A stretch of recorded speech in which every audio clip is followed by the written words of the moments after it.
University of Stellenbosch's Bureau of Economic Research has estimated that the potential impact of the Operation Vulindlela reforms could lift South Africa's long-term growth rate by as much as 3.5% when fully implemented. Babalo Ndenza, Eyewitness News. To the Western Cape now, where crews are tending to active fires across several areas of the Cape Winelands district. Fires in the Montague and Ashton area, De Doorns and along the N1 at the Deutskloof Pass have now been extinguished, while monitoring in these areas will continue. 2 new fires were reported in the early hours of this morning. Cape Winelands Mayor Elna von Schlicht. The first occurred on the Worsley side of the Slanghoek Valley, between Rawsonville and Worsley. Fire teams, assisted by local farmers, were able to steer the fire, driven by strong winds, away from infrastructure and back into veld. Von Schlicht says with first light, teams then proceeded with the planned management of the fire. The second fire ignited in the veld above the informal settlement outside Groendal in Franschhoek. Fire crews responded promptly, and the fire is currently moving slowly. The area beyond the fire line last burned in January and provides limited fuel, increasing the likelihood that the fire will burn itself out. And in Ecuador, voters have rejected the return of U.S. military bases to the country in a referendum which was held yesterday. With 3/4 of the vote now counted, about 60% voted no to lifting a long-standing ban on foreign bases.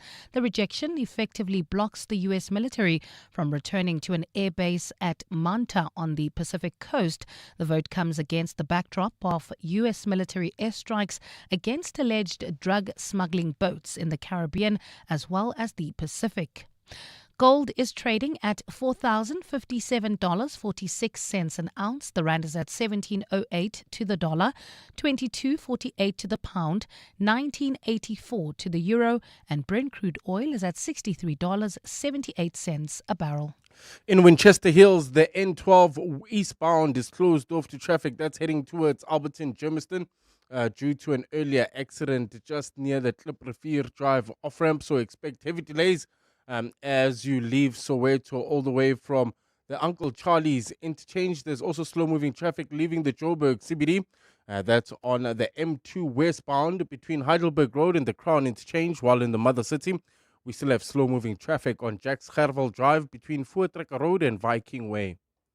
It's a cloudy afternoon in Gauteng with scattered showers and thunder showers expected. Temperatures have peaked at highs of between 17 and 18 degrees. The top story in EWN this hour, the city of Ekurhuleni has reappointed Lieutenant Colonel Gilebogile Tipa as the spokesperson for its Metro Police Department. EWN, in touch, in tune and independent. For the latest, visit ewn.co.za or download the EWN app. You're with Mandy Wiener on 702. Let's walk the talk. Streaming on the Prime Media Plus app. DSTV channel 856, 92.7 and 106 FM. The Midday Report with Mandy Wiener on 702 and Cape Talk is brought to you by Netbank Commercial Banking. Think bigger, think Netbank Commercial Banking. On the show today, the empd reinstates spokesperson days after she testified at the Madlanga inquiry. Prosecutor Andrew Chauke's fitness to hold office finally before an inquiry. The ANC on its preparedness for the local government elections. A new minister and deputy minister sworn in, and we'll wrap up the weekend sport with wins for the Proteas, Springboks and Bafana. All of that over the next hour. The Midday Report with Mandy Wiener. Streaming on the Prime Media Plus app. DSTV channel 856, 92.7 and 106 FM. Good afternoon. Welcome to the Midday Report on 702 and Cape Talk with me, Mandy Wiener. Good to be with you today. I'm watching at the moment the Minister of International Relations, Ronald Lamola, busy conducting a press conference, a briefing, speaking about the G20 preparedness. Do you remember when it was the World Cup and Philip was here? Do you remember Philip? Philip was the vibe. Is there a G20 vibe? Do we have a name for him or her or whatever it may be? Are you feeling that G20 vibe, or is that only associated with sporting events, or do you not really care? I'd love to hear from you. Send me a WhatsApp voice note. Hey, in Bafana, Proteas and the Springboks all winning this weekend. Which one was the highlight for you? What are your thoughts on that? You can share your opinions with me. You can also tweet me at Mandy Wiener.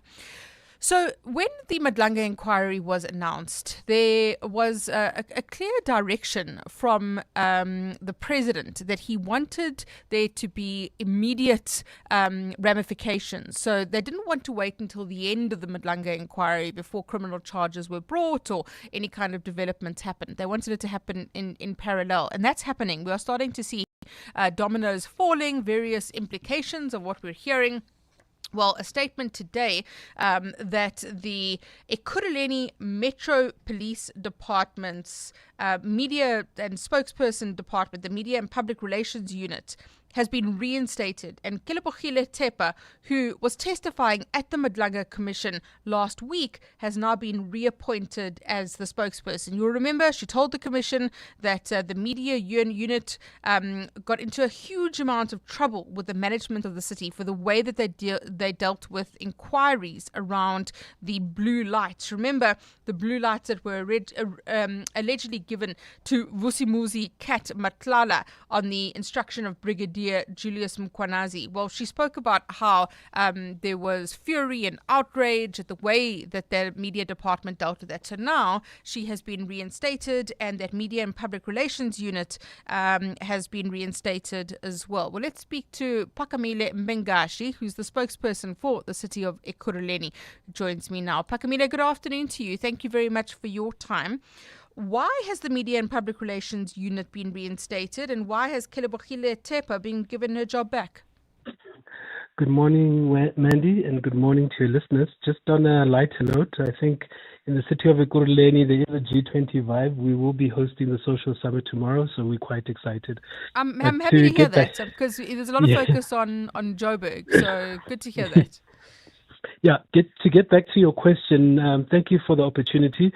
One, you will remember we issued a statement last week announcing the suspension of Brigadier Julius Mkwanazi, and in that statement we did mention that there is a broader internal investigation that's underway, and this is our position on how we're going to deal with allegations that arise at the Madlanga Commission. We obviously are aware that we can't answer every allegation on a rolling basis, so that investigation did take place.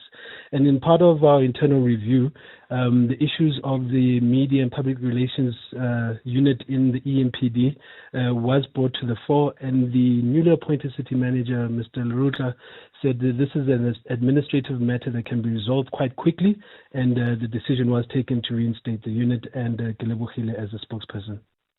You speak about transparency and the intention for there to be professional, consistent and accountable communication. How important is that to you at Ekurhuleni? Look, it's more important than ever with what's going on. I think as an institution, we do know that our reputation is being badly damaged, but what we can do is to try and restore public trust is, one, to be transparent, two, and try to rewrite if there were any wrongs that were done previously in the past. So it's going to be an ongoing process. Like I said, there is an internal investigation that's underway, and we hope that we still want to communicate to the public that we want to work with the Madlanga Commission. We don't want to interfere in any of their business, but once our internal investigations are done and the Madlanga Commission's report is made public, we will make sure that we will take decisive steps to restore public trust in the city of Ekurhuleni. The ANC has issued a statement speaking about Ekurhuleni in general as a result of what we've heard at the Madlanga Commission, saying that it appears that the principles of good governance and ethical conduct were materially compromised. And it speaks about how it has severely degraded the image of the city. What is your response to that? Look, I would not want to respond to a political party. I am an administrator, and all I can say is that as the administration, we are working towards restoring public trust. We have developed a plan on how we're going to react to the Madlanga Commission, and it's basically anchored on one principle, that what information comes out, there will be consequences. And once all the investigations are concluded, we will be communicating openly, transparently to the public on the actions we're going to take as a city to restore our public trust in the institution. It's probably the most important thing we have to achieve in the next few months, but we believe that we will get it right.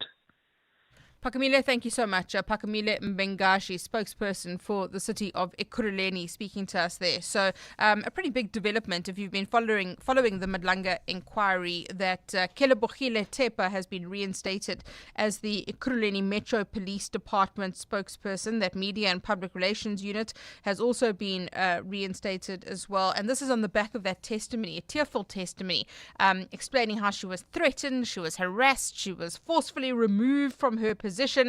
She spoke about the attack on her, how it was related to the Blue Lights saga, and how her suspension was because of how she handled that blue light issue. So now she has been reinstated, and the city of Ekurhuleni saying that it is committed to professional, consistent and accountable communication.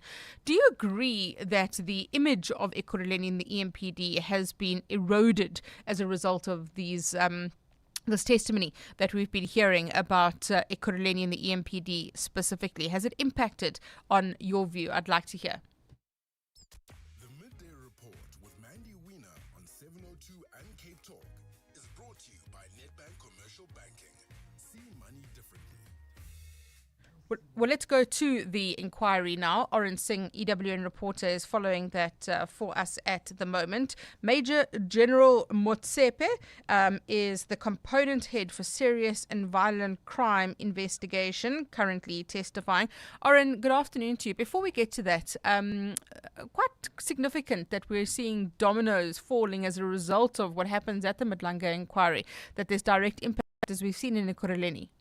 Only about time, Mandy. I mean, if we look at what Kelebogile Tepa went through, and she maintained a lot of relationships with media, even despite her being pushed out of that position. And I know I personally chatted to her on several occasions, and the amount of fear that was instilled in her was ridiculous. I don't think any person should go through what she went through in terms of being ostracized within EMPD, shoved out of her position, put in somewhere in a position where she couldn't really do anything. And this is a senior official. She's a chief superintendent. Despite her being a spokesperson, she holds quite a high ranking.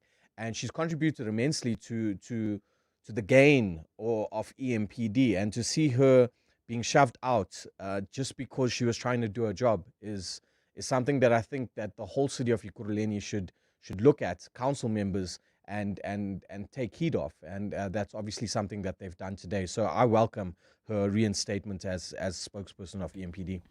Let's go to the Madlanga inquiry today. Tell us about Major General Motsepe and what's being covered there. Interesting stuff, Mandy, because essentially Major General Motsepe is the person who was tasked with dealing with these 121 dockets when they came to national headquarters in Pretoria. If you recall, these 121 dockets were being investigated by the Political Killings Task Team. They were then handed over to National as part of a phase-out process to disband the KZN Political Killings Task Team. And while they were at National headquarters, General Motsepe says that they underwent an auditing process and they found major shortcomings in the 121 dockets. I think that's of relevance, Mandy, in terms of what they found with regard to these dockets. Some cases dating back to 2016, and the last entry on a docket, it's a murder case dating back to 2016. The last entry is 2023, and there's been no progress done in that docket. But there are also several other shortcomings they found in the dockets pertaining to cases of murder and politically motivated murders. So that was something of interest that I think she raised during her testimony today. But another thing was that there was not much, how could I put it, Mandy? There was not much proper instruction or plan to deal with these dockets and the disbandment. And this is something we've heard from previous testimony, that despite there being meetings between SAPS executives to kind of affect this disbandment of the Political Killings Task Team, there was never an official agreement of how it was going to be done. And so she was left in a precarious place because she didn't know how to deal with the dockets. She didn't know what to do. And eventually she was given an instruction to investigate the dockets and do a proper audit on them. And that's where she found these shortcomings on them. Oren, thank you so much. Let's listen in live there to that testimony. I think it's Is it Major General Gopal? Yes, Major General Gopal. In the same component, especially for the urgent matters to be attended to. Commissioners, really, we never communicated with them. This is the outcome of the inspection, and then we never communicated. Up until we finished by 30th May, we have never communicated and brought to their attention that we found 2 warrants of arrest in the docket. How about maybe you expect that we never communicated with them?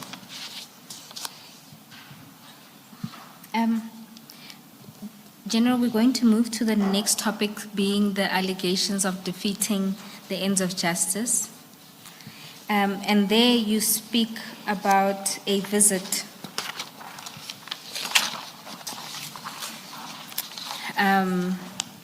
You first talk about the funding request that was sent. Do you want to explain what happened with that funding request? That was sent to the National Commissioner to request funding for these investigations. Commissioners. Maybe, General, before you answer that, just keep the question in mind, but what I'm going to ask you is related in a way. The information note that we looked at, MCM2, that we looked at earlier, under recommendations, you've got 2 recommendations, and the one is the funding issue recommendation, and then the first one, though, is that you recommend that the dockets be returned to KZN for investigation. And then that's the first recommendation. And then the next recommendation you make is for funding, that a dedicated budget be given to the national team.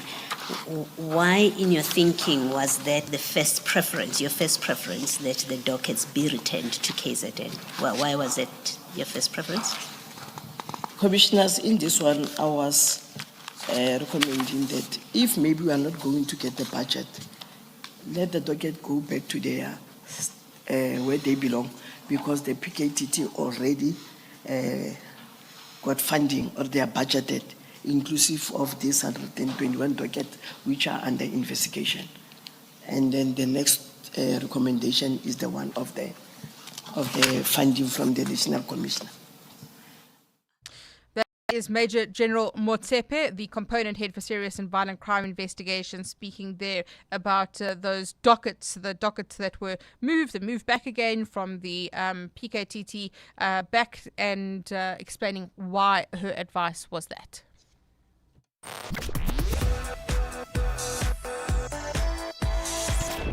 Real growth needs more than just banking, and Nedbank Commercial Banking is your growth partner.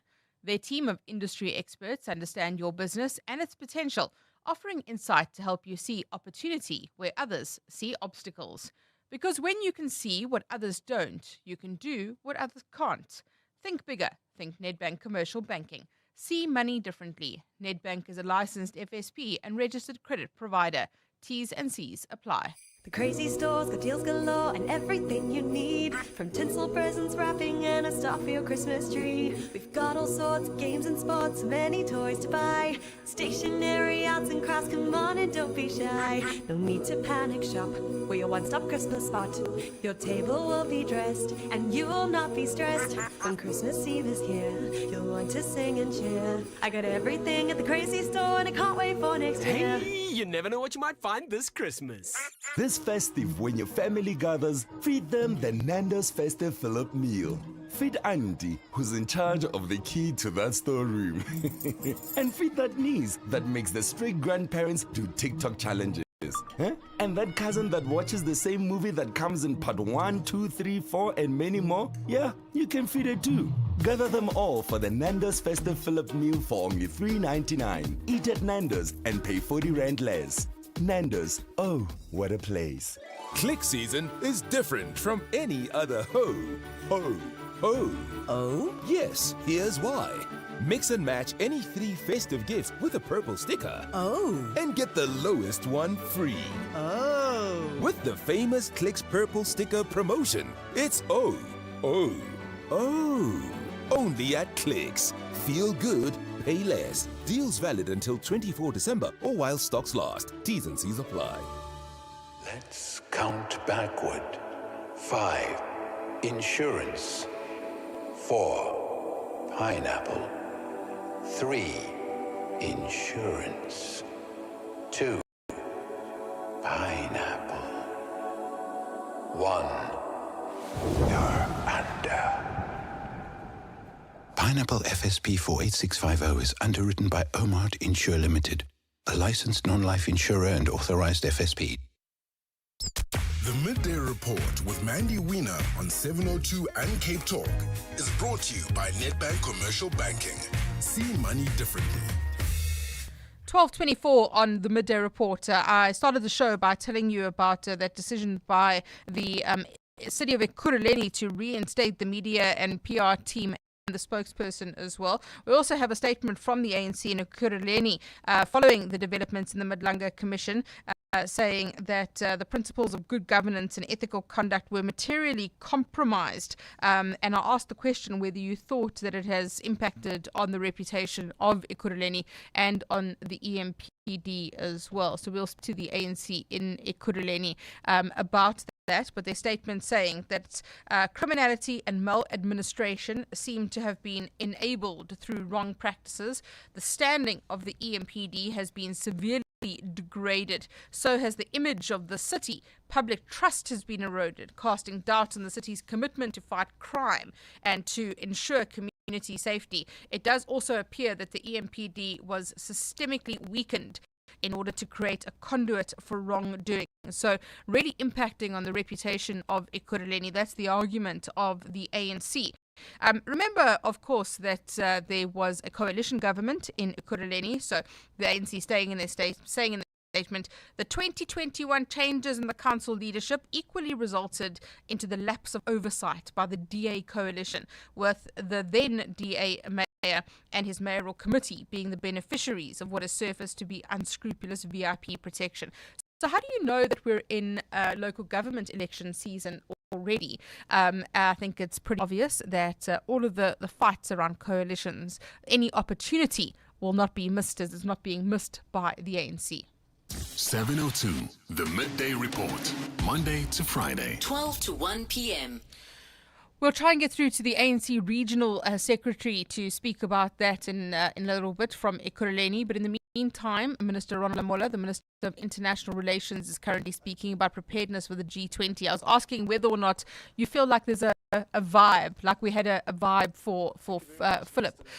So let's take a listen in there to Ronald Lamola. Miss Diane Hawker. Oh, of course, he's just finished as we crossed because that's how live radio works.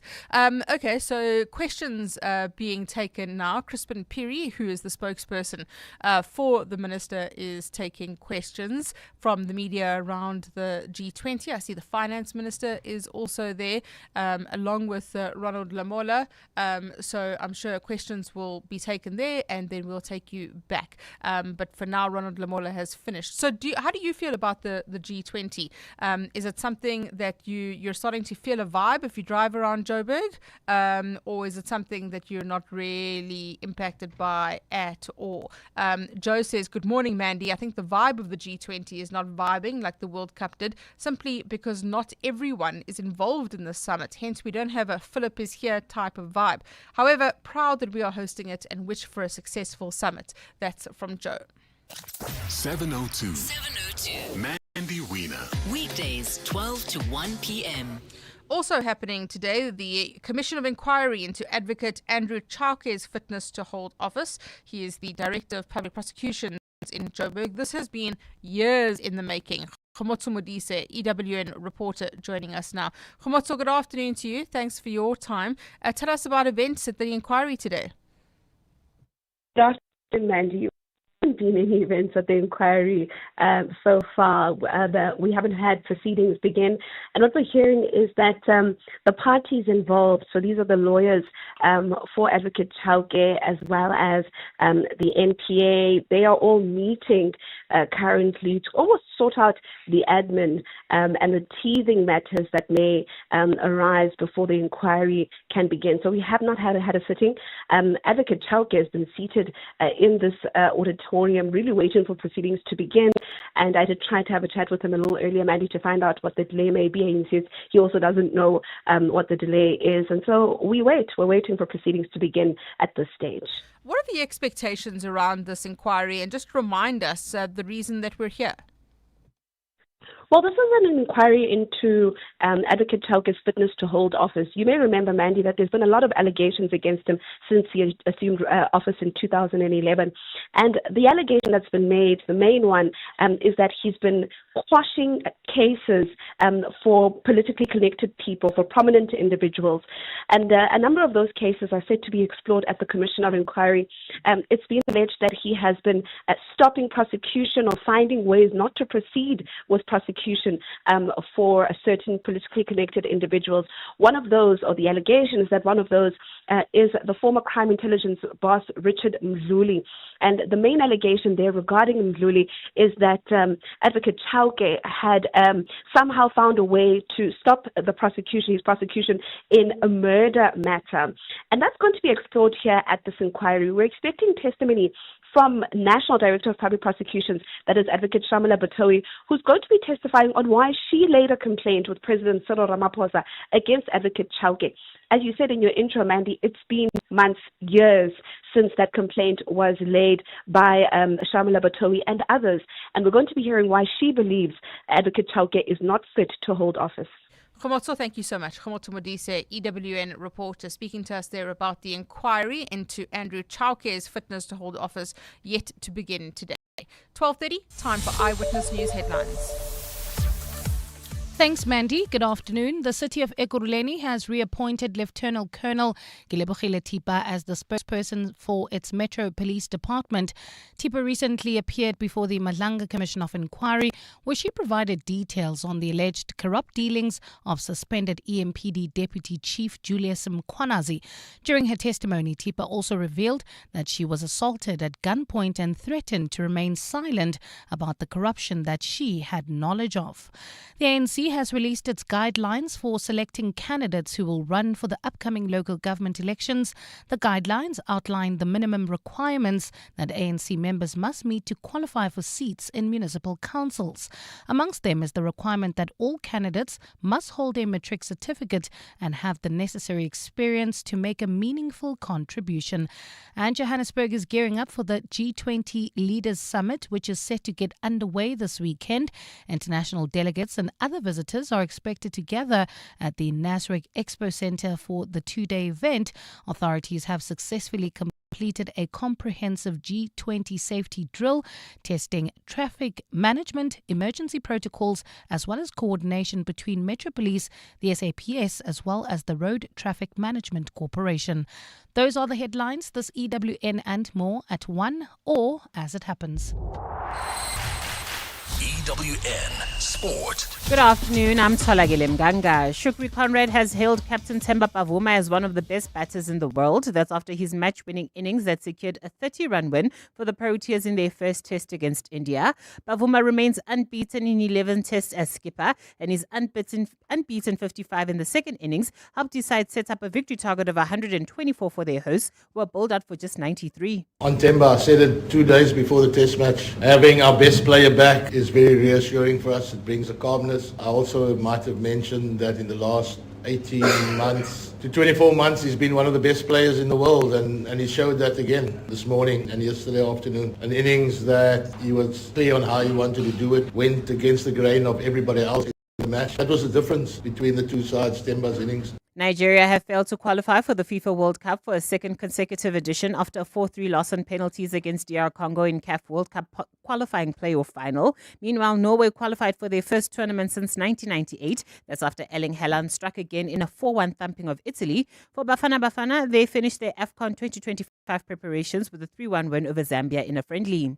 And the Springboks have added hooker Bongi Monambi and Tutugo Mkunu in their squad for the Autumn Nation Test Series against Ireland and Wales. At the same time, South Africa will host 3 Six Nations teams in July next year. That's in the inaugural edition of the Nations Championship. They'll face England on the 4th of July, Scotland on the 11th, followed by the Welsh on the 18th.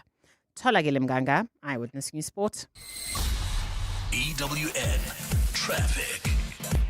Well, at this hour, if you're heading into the Joburg CBD, there's slow-moving traffic in Boysens M1 northbound.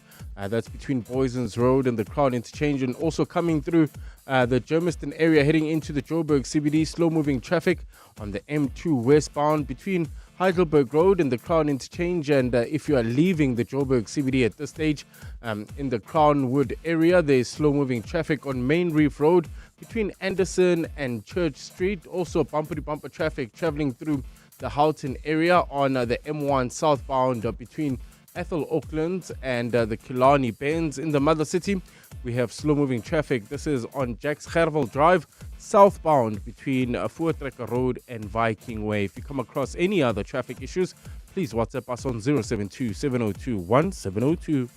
There's more EWN on air, online, and on the EWN app. The Outsurance pointsmen know that every car on the road carries a story. There's a car with a couple stealing glances at each other. In a week, their lives will change forever as they exchange their I-do's. The Outsurance pointsmen know it's not just a car in traffic, it's a love story on the move. Every story's different and every story matters. That's why the Outsurance pointsmen have been doing what they do since 2005 in proud partnership with 702. Outsurance is a licensed insurer and FSP. Experience a unique musical journey as the Mzansi National Philharmonic Orchestra presents its national tour, featuring legendary conductor Marin Alsop and homegrown global sensation Abel Selauchwe.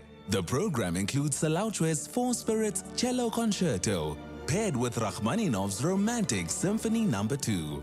Concerts take place at the Linda Auditorium on Wednesday the 10th and Thursday the 11th of December. Book your tickets now at Quicket. At Isuzu, we know every delivery, every kilometer, and every load is building something bigger. This truck month, set your business up for success with special deals across the Isuzu N and F Series ranges.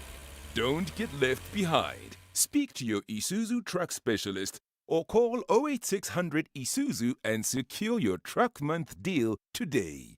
Isuzu, with you for the long run. T's and C's apply. For the first time on African soil, business leaders from across the globe are gathered for the B20 Summit in Sandton till the 20th November. On the agenda is inclusive growth and prosperity through global cooperation. Every day, the Clement Manatella Show will be in conversation with Netbank to discuss all the news, views, and insights live from the B20 Summit. So tune in to 702 in conversation with Netbank, proud sponsors of the B20 Summit. Netbank is a licensed FSP and registered credit provider.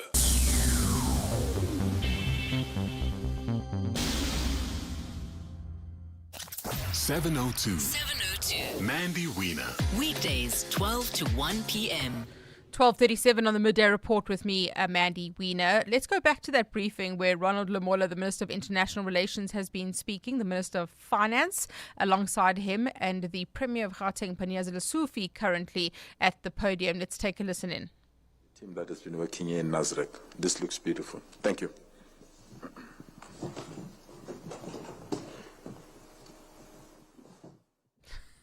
We are having no luck today. Every time we cross to this briefing, somebody ends what they're saying. Well, Ronald Lamola is now... Sorry. Ronald Lamola is now back at the podium. He's answering questions. Let's try and listen to him. There were lots of arts activities, exhibitions, local talent, and I believe it will also continue this week.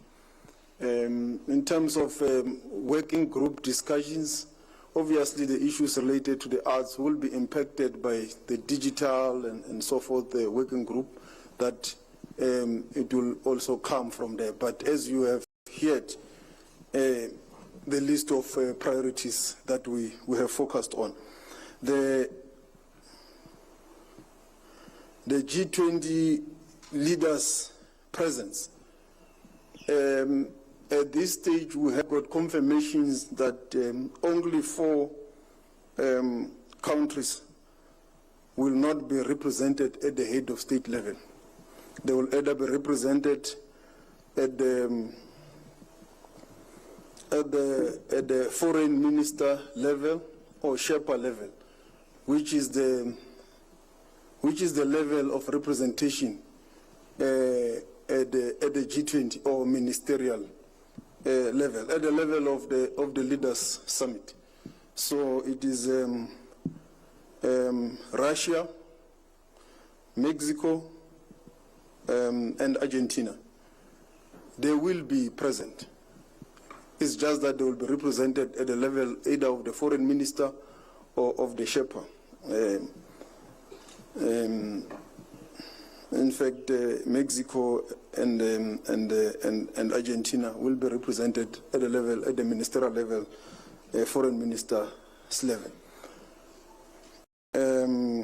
China will be represented by Premier Li at that level. Whether do we read anything to this as a snub of some sort or undermining Africa? No. We don't see this as a snub or undermining of Africa. In all multilateral platforms events, it does happen for whatever reasons that heads of states are not able to attend, and they will delegate whoever they decide to delegate, either their foreign minister or whoever that the head of state decides to delegate for whatever reasons and whatever architecture of that country. It's nothing abnormal. Even ourselves, sometimes, I represent President Ramaphosa in many platforms. And the recent one, high-level event I represented the president was at the financing for development in Sevilla in Spain. You will remember when the president had challenges with the, at that time, in the GNU and so forth. I represented him in Spain, and I've represented him in many platforms. There have also been many ministers who have represented the president where I could not be able to represent the president in many other platforms. So it does happen in these multilateral platforms. It has hardly happened even in the G20 that you have 100% attendance of at the head of state level. It differs from country to country, it differs reasons to reasons. So we are also viewing it from that context, that is part of a multilateral platform. And out of 20 heads of states, and you only have 4 that are not there, it does show that they take the G20 very serious. It's just that they could have been whatever reason that has led to them not coming. Some of the countries it's known how, for example, China, Premier Li has been representing President Xi in many multilateral platforms this year and last year. It has been him traveling. I think President Xi only went to the, is it South Korea or Japan, where he also had to engage with President Trump. But I believe that if that was not the reason, he will also maybe not have attended. Because in the Asiana one, it was Premier Li who was there, and you will remember that we were also there, represented at the head of state level by President Ramaphosa. And at the UN General Assembly, in Brazil, BRICS, and so forth. So it's nothing unusual. It happens with this type of gatherings. How do we view the U.S. non-attendance? They have said it themselves, that they are not coming. That's what they've said. They are not attending. You can call it whatever. Someone can call it a boycott, someone will call it non-attendance, but the reality is that they are not attending, they are not here. We view it as non-attendance. They are absent. So in their absence, the countries that are present must take a decision. And that is what is currently unfolding. The Sherpas are negotiating the leaders' declaration. We are moving towards making a decision in terms of what, in terms of the leaders' declaration. Negotiations are happening. And in the later stage, in the course of the week later, you will hear what is the outcome. But we are forging ahead to persuade the countries that are present that we must adopt a leaders' declaration, because the institution cannot be bogged down by someone who's absent. Because if I'm absent for whatever reasons, if I don't agree with the agenda and so forth, if I have got any problem, I must come to the platform and raise my issues with the agenda. And there are those that are raising it, debates are robust, and that is the nature of negotiations. Because if I am absent and the institution cannot function, it means the next G20, someone will have a reason not to go to the US and cite whatever. Does it mean that, therefore, there can't be a declaration in the US? It moves to UK, someone has another, and it's 20 countries. You can always have a reason in any country. I mean, out of 20, one will have an issue or a reason of some sort. So this can completely paralyze the G20's work and its function. So that's why it is important that a declaration must be adopted by the countries that are present. And with regards to the Palestinian issue, I believe Madiba will also come onto this, not the Palestinian one, the issue of the declaration and so forth, because he has attended some G20 meetings. I think he will be able to shed some further light. The Palestinian plain,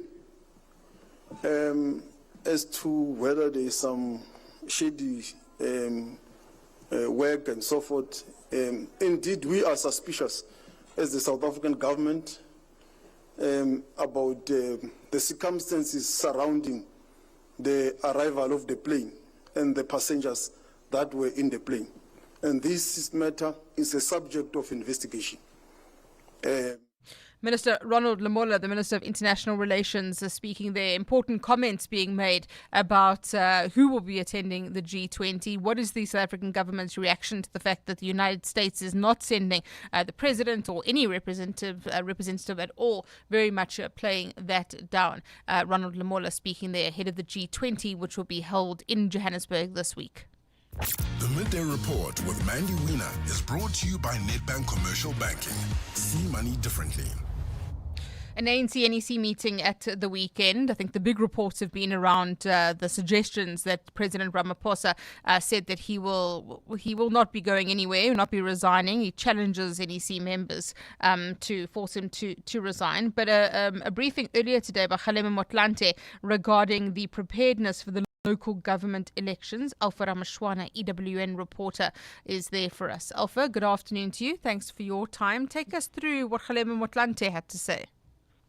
Good afternoon, Mandy. Well, the ANC is now beginning the process of preparing for next year's local government elections, the upcoming local government elections, which are likely to sit beginning of January 2027. And really the ANC's electoral committee, led by Kgalema Motlanthe today, were releasing the guidelines for the upcoming local government elections as far as candidate selection is concerned. So these guidelines really tell us about the minimum requirements that are needed to qualify for candidates to run for the local government elections. So they're beginning that process of interviewing, selecting candidates who will be appointed to the various municipal councils after the upcoming elections. And some of the minimum requirements that they must meet is that they have to possess a matric qualification. That is a must. The ANC has moved to say that they will no longer allow candidates to, seat in council without a post-matric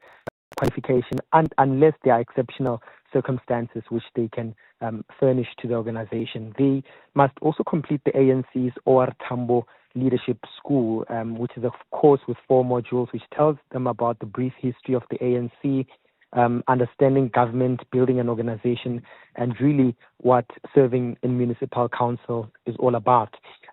No person convicted of any crime will be allowed to run for seats in council, and those who as well have been found guilty by the ANC's National Disciplinary Committee of misconduct and wrongdoing, they also won't be allowed to run for next year's local government elections. So they're beginning with that process of selecting their candidates for the various municipal councils across the country.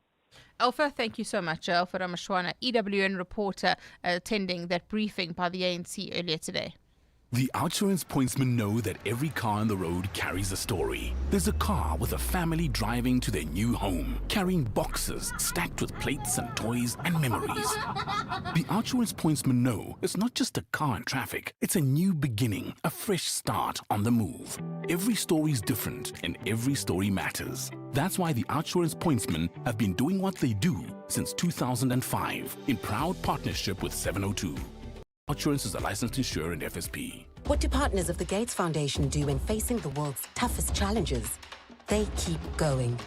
From discovering a plastic drape that helps detect excessive postpartum bleeding faster, to developing better bed nets to kill malaria-carrying mosquitoes, to researching an RSV vaccine that could save hundreds of thousands of children.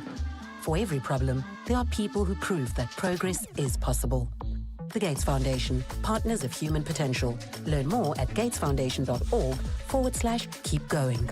Calling all wedding planners and venues, restaurants, conference centers, and hotels. Do you need tables and chairs? Home in One has it all. Do you need cutlery, crockery, table linen, and restaurant equipment? Home in One has it all. Do you need tents, gazebos, or umbrellas? Home in One has it all. Affordable prices, the latest trends, with 2 branches in Pretoria and Johannesburg. Shop online at homein1.co.za because we're your #1 choice. Home in One has it all. For 3 consecutive years, Nedbank has been recognized as the best investment bank in South Africa at the Global Banking and Finance Review Awards. Whether helping clients navigate cross-border risks or building financing frameworks that support market reform, Nedbank is a partner in more than just capital. We're part of the architecture supporting Africa's renewable energy future. See money differently. Nedbank. Nedbank is a licensed FSP and registered credit provider. WhatsApp Mandy on 072 702 1702. From Germiston. Well, the G20, it's all about a bunch of clowns called politicians. They come here, they have the most expensive foods, the most expensive wines. They all go to the best hotels, and at the end, nothing is done for the poor. Nothing is done for the people that really need it. It's just a circus of clowns. Thank you. Afternoon, Mandy. I'm very excited to see within a month or so all the corruption that journalists start to uncover regarding the funds being spent on the G20. You know, the tenders. That would be interesting, don't you think? Can't wait. Love the show. Tidy here. I always say that South Africans, we assume that the tender is rigged. Probably because it is. Well, thank you very much for those WhatsApp voice notes. On that note, a judgment this weekend from the High Court, the Eastern Cape Division in Bisho, regarding the Special Investigating Unit's investigation into Oscar Mabuyane, the Eastern Cape Premier. So let's find out more about this and what it means with the SIU spokesperson, Kaiser Khanyago. Kaiser, good afternoon to you. Thank you very much for your time. So as I understand it, the SIU has requested an amendment to the proclamation. So the court ruling actually doesn't impact on your investigation. Is that right? Oh, thank you very much, Mandy, and to your listeners. You are right. What happened is there was a proclamation in 2022, and that proclamation was saying we must investigate honors degrees and other things at Fort Hare. Because I need to emphasize it was not investigating people, it was investigating those degrees at Fort Hare. And while we were doing our investigation, we found related issues that went over into the master's qualifications, and then we started asking questions. That's when the Premier then took us to court to say, you can't investigate me because my degree is not honors, it is masters. And then we said, but it is related to this thing. He went to court, he won the matter. It went there in two parts. Part one was the interdict, which he got, and then the part two was to be had at a later stage. The result you are seeing now is of part two of that case of the previous proclamation. But in between, we went back to the president and we requested an amendment. We added master's degree and we also added doctoral degrees. Okay, so does this impact at all on your investigation into either Forte or Oscar Mabuyane, and are both of those continuing? Yeah, we are investigating all the qualifications at Fort Hare that are related to this proclamation, including masters and honors, which will then include the areas where Oscar Mabuyane has been attended at Fort Hare. Therefore, it is not about him. He is the one who took us to court. Therefore, we will look as to whether those qualifications were done in a proper manner. If not, we will then have consequences that will be meted on them. The ANC in the Eastern Cape is saying that this court order vindicates the Premier. Is that accurate then? It is not accurate because we are still investigating. Nobody has been vindicated about anything. And they are pushing on the fact that, they say it was unconstitutional. Obviously, it was an issue of saying they did not explicitly mention in the proclamation the issue of masters. But that has been rectified. The boat has sailed. Therefore, anybody who wants to be merry about this judgment, really, I don't know why they would want to do that, because the ship has sailed and we are now investigating. We'll continue to do what we have to do on the new proclamation that was gazetted in 2024. Kaiser, thank you so much. Kaiser Khanyahu, spokesperson for the Special Investigating Unit. Access to the internet is vital for any country to grow. That's why the recent 6.75 billion rand digital infrastructure deal that Standard Bank Corporate and Investment Banking facilitated between Telkom and an Actors-led consortium is so transformational for South Africa. It unlocks growth and provides internet access to underserved communities who will now have access to the internet for the very first time. Search CIB Stories of Impact to watch the full story. Standard Bank is an authorized FSP and registered credit provider. T's and C's apply. A man driven to the edge. I don't know where you are.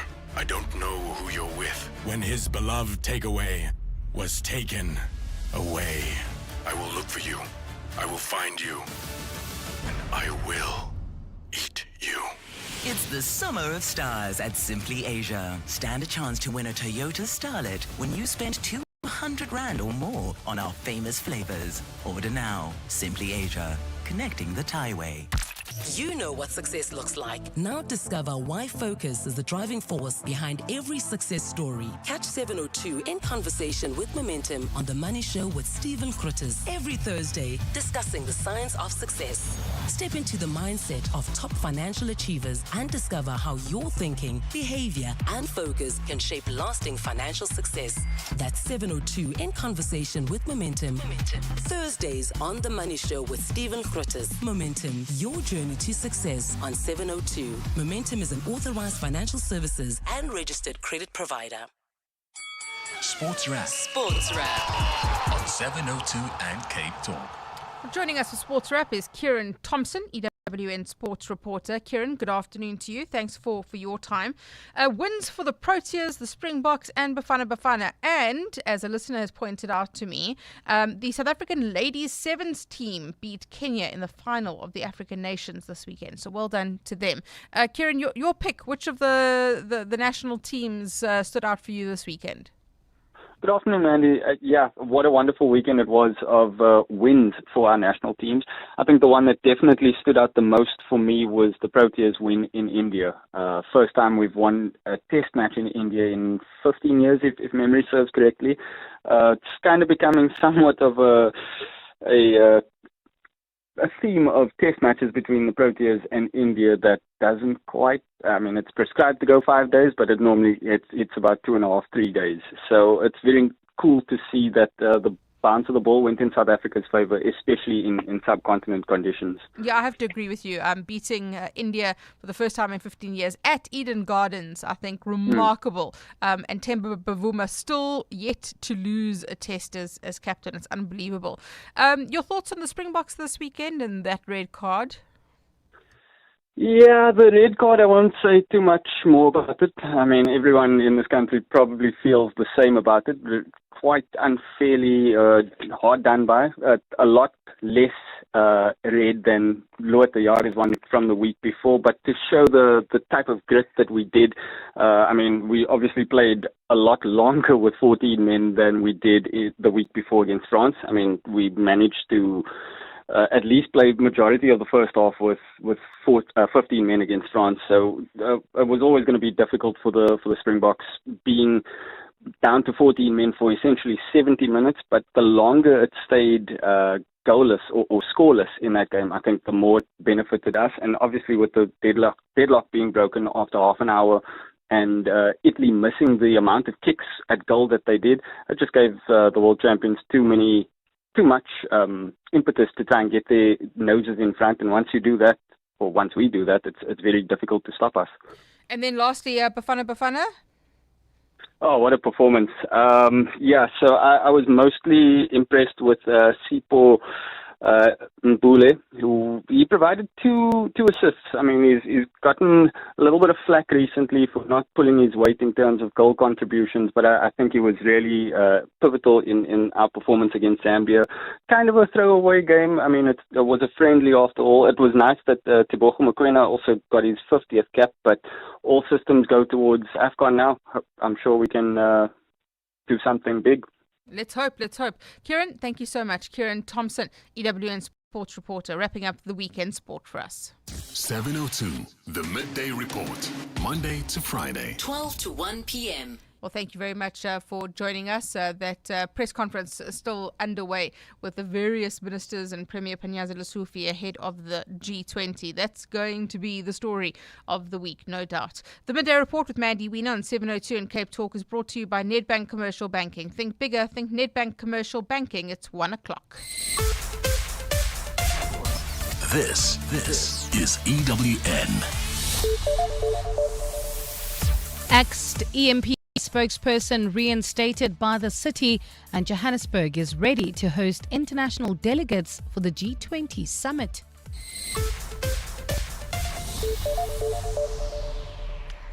Good afternoon, I'm Bali Dlamini. The city of Ekurhuleni has reappointed Lieutenant Colonel Gilebogile Tipa as the